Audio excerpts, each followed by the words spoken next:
Trời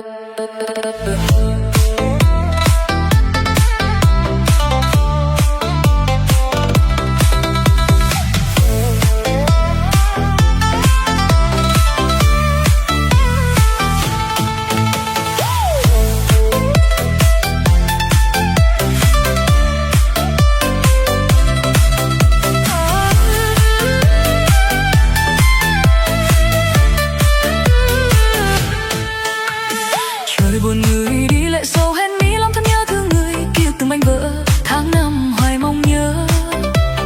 Chờ hoài người đi chờ đợi làm chi người cũng chẳng quay về, có một người thay em ở bên anh cười vui. Trời buồn người đi lệ sâu hen mi bao thương nhớ rằng đây những câu hẹn khi xưa đã tan thành mưa tuyết.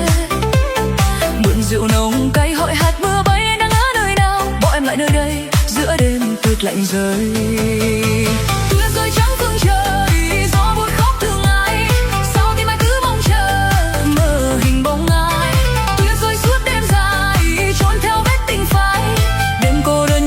Nuôi duyên tình ta.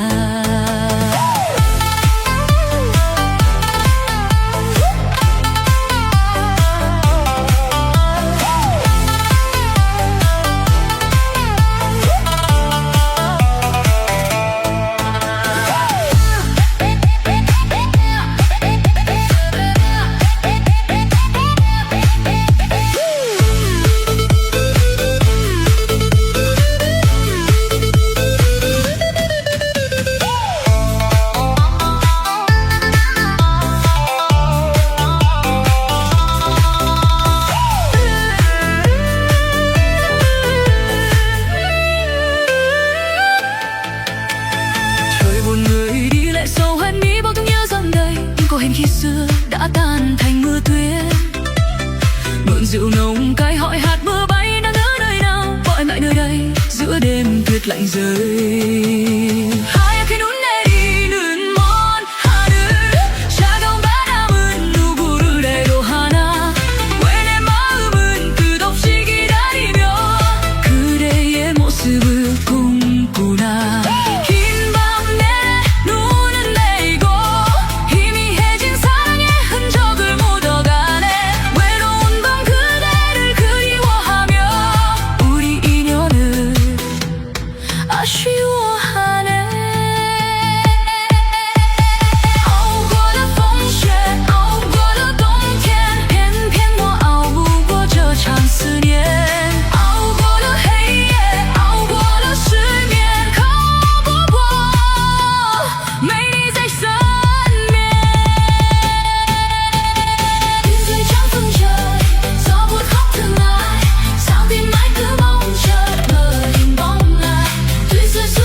Lạnh rơi tuyết rơi trắng phương trời, gió buốt khóc thương ai, sao tim anh cứ mong chờ mơ hình bóng ai.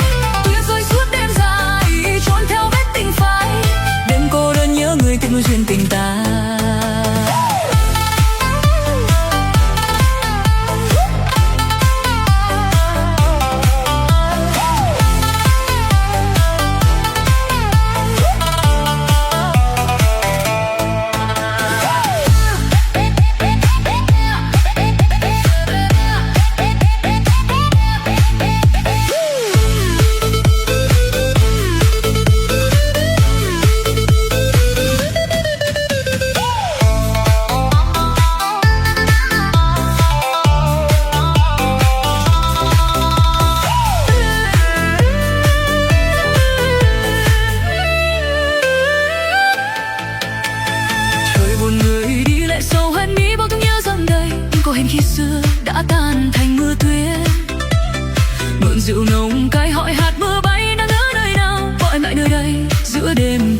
rơi